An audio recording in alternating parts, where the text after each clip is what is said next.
आप देख रहे हैं डार्क फाइल्स। तो चलिए बढ़ते हैं आज की इस कहानी की ओर।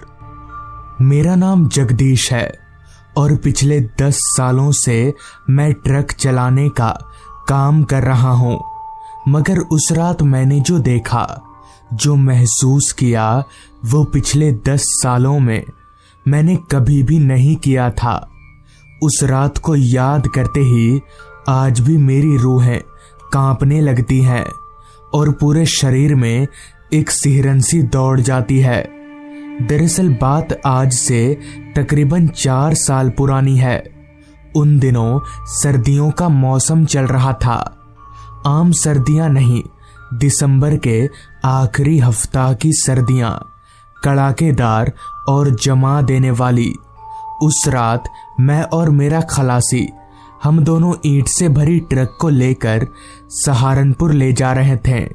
अमूमन ये सब काम मैं रात में ही करता था, क्योंकि रात में दिन के मुकाबले ट्रैफिक काफी कम होता है, या यूं कह लें ठंड के मौसम में तो होता ही नहीं है। उस रात भी नज़ारा कुछ ऐसा ही था। पूरा का पूरा हाईवे खामोशी की चादर में लिपटा हुआ था।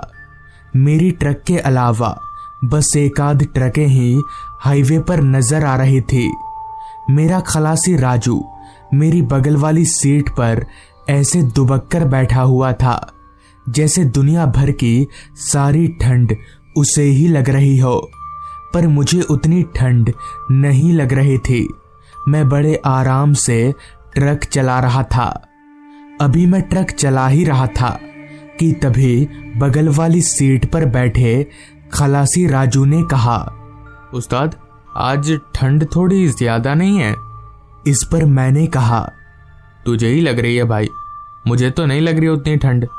हालांकि मुझे ठंड नहीं लग रही थी, मगर रास्ते पर कोहरा इतना फैला हुआ था कि सामने का कुछ भी देख पाना मुमकिन नहीं था। बहुत मुश्किल हो रही थी देखने में। अभी मैं किसी तरह मुश्किल से हाईवे पर गाड़ी चला ही रहा था कि तभी राजू बोला, उस्ताद, किसी ढाबे पर गाड़ी रोकना, जरा चाय वाय पीते हैं। इस पर मैंने बोला, अबे क्या यार, एक तो पहले ही देर हो रही है, ऊपर से ढाबे पर रुकवा रहा है तू। मेरी इस बात पर राजू ने कहा, क्या उस्ताद, आप भी ना, मालिक की बात पर आप इतना गौर क्यों करते हो? उसका तो काम है बोलना, वो तो बोलेगा, हम लोग अपने हिसाब से चलेंगे ना। बहसबाजी में ना कभी मैं राजू से जीता था और ना ही जीत पाऊंगा, जिस वजह से मुझे राजू की बात माननी ही पड़ी। लिहाजा मैंने ट्रक को वहीं पास ही में एक ढाबे पर रोका और हम लोग ट्रक से उतरकर ढाबे में चले गए। चूंकि वो ढाबा ज्यादा बड़ा नहीं था, इसलिए उसमें लोग भी बहुत ज्यादा नहीं थे। हमारे अलावा 1 या 2 लोग ही रहे होंगे।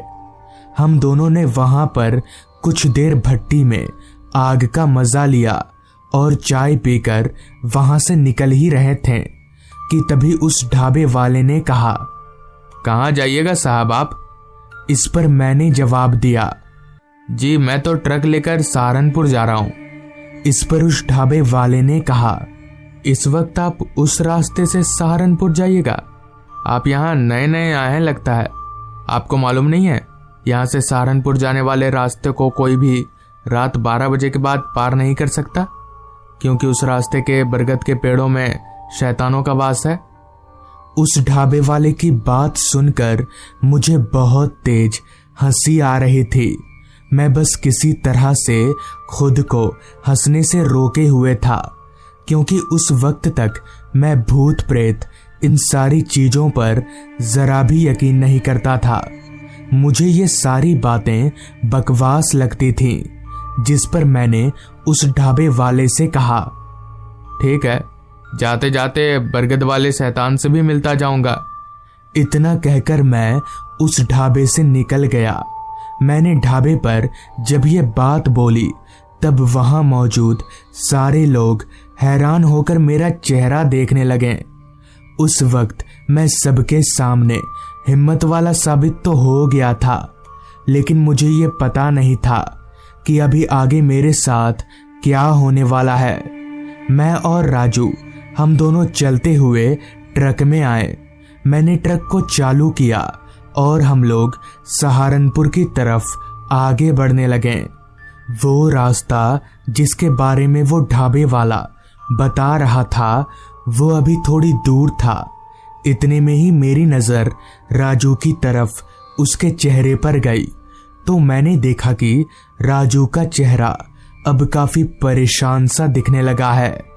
अंदर ही अंदर वो किसी सोच में गुम था, जिस पर मैंने राजू से कहा, राजू क्या सोच रहा है तू?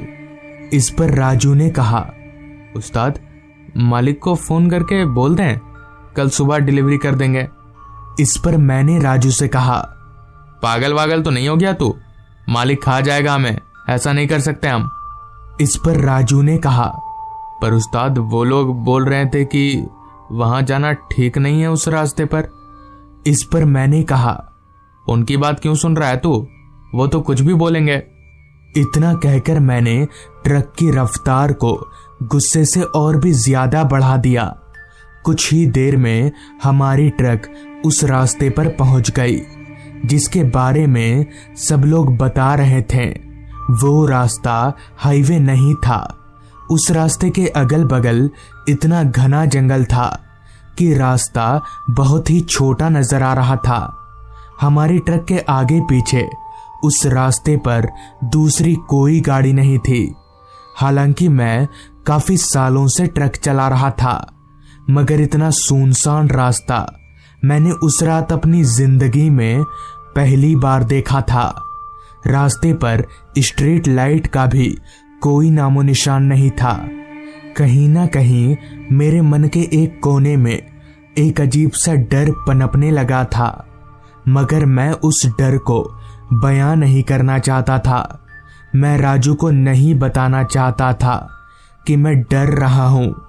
अभी मैं तेजी से उस ट्रक को उस रास्ते पर भगा ही रहा था कि तभी अचानक से हमारी ट्रक का बैलेंस बिगड़ने लगा और ट्रक एक तरफ झुकने लगी। मैंने किसी तरह बड़ी मुश्किल से ट्रक को रोका, वरना ट्रक को पलटने में ज्यादा समय नहीं लगता। हमें समझ आ गया था कि क्या हुआ है, लिहाजा मैं और राजू हम दोनों टूल बॉक्स और पाना लेकर ट्रक से नीचे उतरे तो सच में हमारी ट्रक का पिछला टायर पंचर हो चुका था। खैर हमारे पास एक्स्ट्रा टायर भी था और सारा सामान भी, तो हमारे लिए ये कोई बड़ी बात नहीं थी। मैं नीचे झुककर उस पंचर टायर के नट बोल्ट ढीले करने लगा। अभी मैं नट बोल्ट ढीले कर ही रहा था कि तभी मेरे पास खड़े राजू ने कपकपाती आवाज में मुझसे कहा, उस्ताद वो देखो बरगद का पेड़, हमारी ट्रक इस पेड़ के पास क्यों खराब हुई? मैंने राजू के इशारे की तरफ देखा तो सच में हमारी ट्रक एक बरगद के पेड़ के पास खराब हुई थी, जो कि काफी हैरानी वाली बात थी। मगर मैंने राजू को ये कहकर टाल दिया कि ये सिर्फ एक इत्तेफाक है जो कि हर किसी इंसान के साथ हो सकता है। जिसके बाद हम दोनों ने मिलकर फटाफट टायर चेंज कर दिया और ट्रक लेकर आगे बढ़ने लगे। हम लोग ट्रक लेकर जैसे ही वहां से थोड़ा आगे गए कि तभी अचानक रास्ते के अगल बगल मुझे सिर्फ बरगद के पेड़ ही पेड़ नजर आने लगे। जहां तक मेरी नजर जा रही थी सिर्फ और सिर्फ बरगद के पेड़ दिख रहे थे। मुझे कुछ सूझ नहीं रहा था कि ये क्या हो रहा है। तभी मैंने राजू से पूछा, राजू तुझे रास्ते के किनारे बरगद के पेड़ नजर आ रहे हैं क्या? इस पर राजू बोला, हाँ उस्ताद, आपको भी दिख रहे हैं क्या? अभी राजू ने इतना कहा ही था कि तभी अचानक से मुझे सब कुछ उल्टा नजर आने लगा और ट्रक एकदम से रुक गई। हम दोनों अपने शरीर का भार पीछे की तरफ महसूस कर पा रहे थे। लिहाजा हम दोनों फटाफट जैसे तैसे ट्रक से बाहर निकले तो हमने जो देखा वो देखकर हमारा पूरा बदन कांपने लगा। हमारे रगों में खून की जगह डर दौड़ने लगा, क्योंकि हमारा ट्रक रास्ते पर पलटा हुआ था। मगर ये कैसे हो सकता है? बिना किसी एक्सीडेंट के हमारी ट्रक कैसे पलट सकती है? ऐसा लगा जैसे किसी ने अपनी हाथ से ट्रक को पलट दिया हो। पर ऐसा कैसे हो सकता है? ट्रक कोई खेलने की चीज नहीं है जो कोई हाथ से पलट देगा। तभी फिर से राजू ने अपनी कपकपाती आवाज में कहा, उस्ताद, वो देखो, बरगद का पेड़।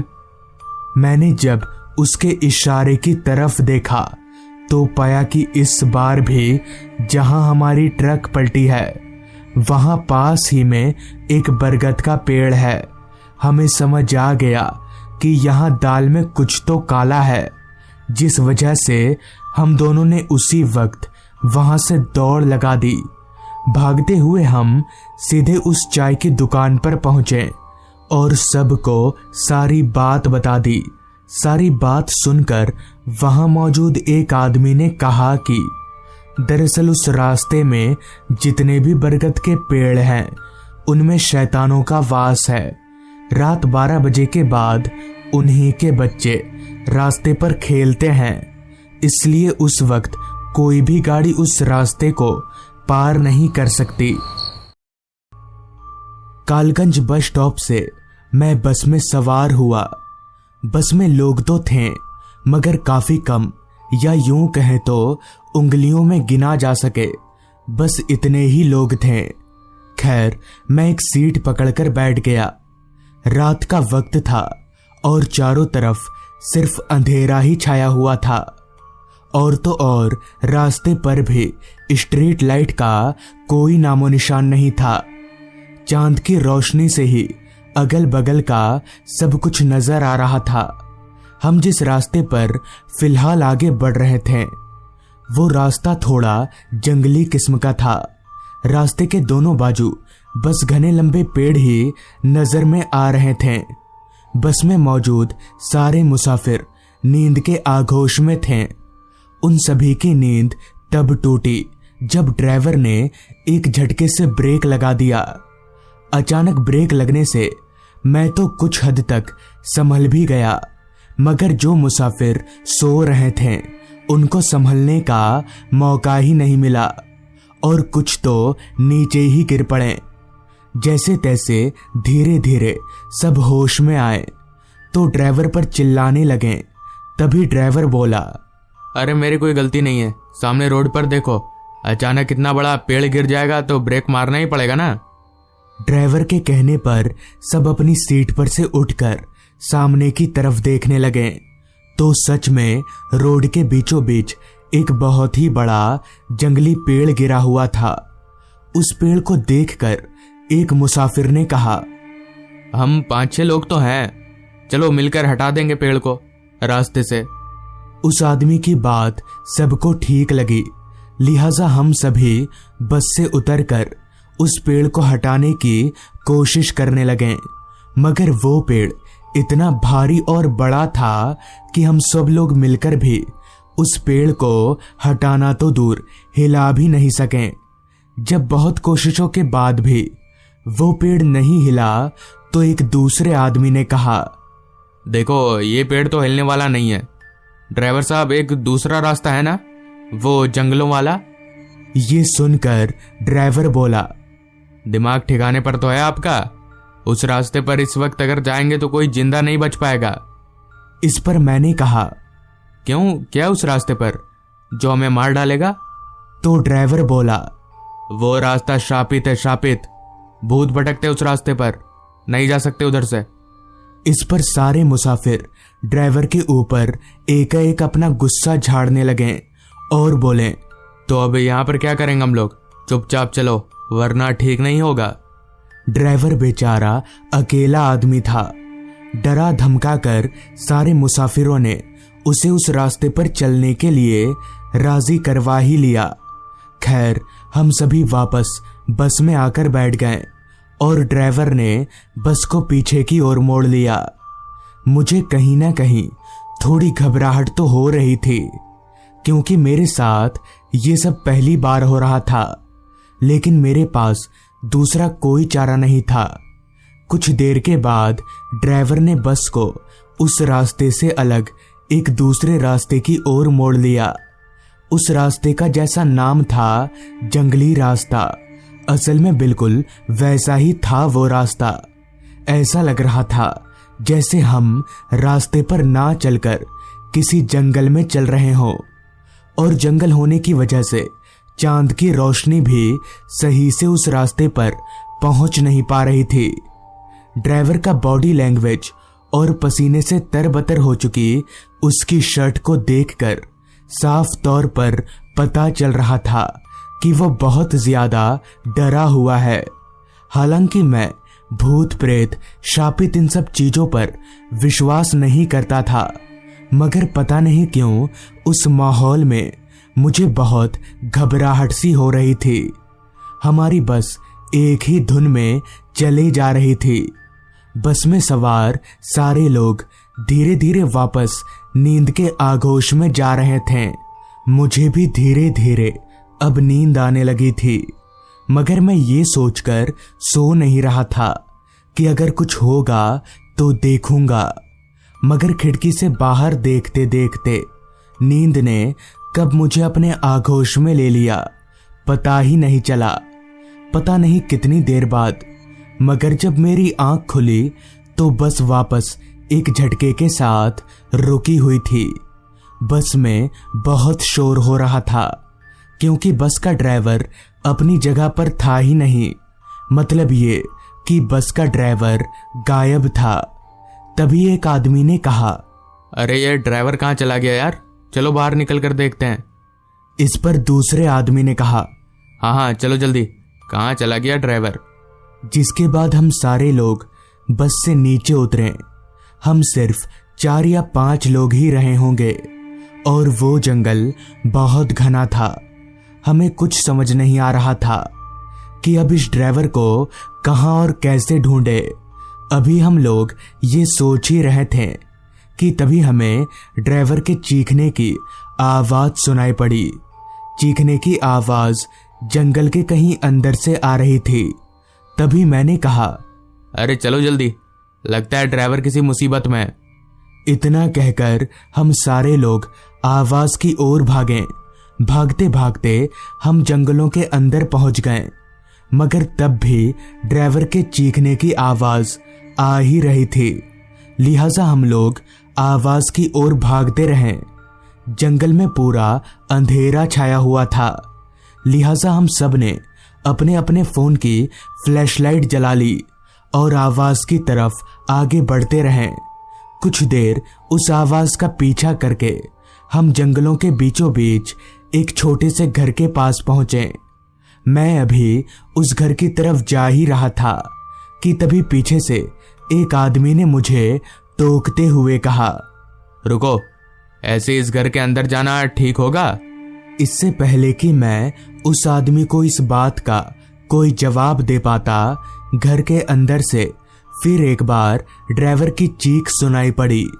मुझे उस आदमी को जवाब देना जरूरी नहीं लगा, इसलिए मैं बिना कुछ बोले ही उस घर के टूटे हुए दरवाजे को सरकाकर अंदर घुस गया। मेरे साथ ही साथ 2 और लोग अंदर आए। वो घर बाहर से जितना छोटा लग रहा था, अंदर से उतना ही बड़ा था। इसलिए हम सब लोग आपस में अलग अलग होकर ड्राइवर को ढूंढने लगे, मगर ड्राइवर हमें कहीं पर भी नजर नहीं आ रहा था। कुछ देर तक ढूंढते रहने के बाद ड्राइवर हमें उस घर के एक कोने में बेहोशी की हालत में मिला। हम लोगों ने मिलकर किसी तरह से ड्राइवर को होश में लाया और पूछा, तुम यहां पर कैसे आ गए? इस पर ड्राइवर बोला, पता नहीं, एक औरत ने बस रुकवाया था। उस औरत का चेहरा बहुत डरावना था। फिर मुझे कुछ याद नहीं, मेरी आंख अभी खुली। ड्राइवर की बात सुनकर मुझे और बाकी मुसाफिरों को बहुत हैरानी हुई कि अगर ड्राइवर यहाँ पर बेहोश पड़ा था तो फिर इतनी देर से चीख कौन रहा था। हमें वहां पर ज्यादा देर तक रुकना ठीक नहीं लगा, लिहाजा हम लोग ड्राइवर को लेकर वापस बस में आ गए और उस रास्ते से बाहर निकल गए। अब पता नहीं ड्राइवर सच बोल रहा था या झूठ, मगर एक बात तो पक्की है कि उस रास्ते पर कुछ अजीब तो था, वरना ड्राइवर बेहोशी की हालत में उस घर में कैसे पहुंचता। और अगर वो तब से बेहोश था तो फिर चीखने की आवाज किसकी थी। बहुत से लोगों का कहना है कि उस रास्ते पर एक औरत की आत्मा भटकती रहती है, जिसे देखते ही लोग बेहोश हो जाते हैं और उस घर में पहुंच जाते हैं। हालांकि वो औरत की आत्मा किसी को भी नुकसान नहीं पहुंचाती। उस दिन के बाद से रात तो क्या, मैं दिन के वक्त भी उस रास्ते पर नहीं जाता और अब मैं पूरी तरह से भूत प्रेत आत्माओं पर विश्वास करने लगा हूं। तो दोस्तों, ये थी आज की कहानी। अगर आपको ये कहानी अच्छी लगी हो तो चैनल को जरूर सब्सक्राइब कर लें। तो मैं आपका दोस्त आर्यन जल्द ही मिलूंगा आपसे ऐसी ही एक कहानी के साथ।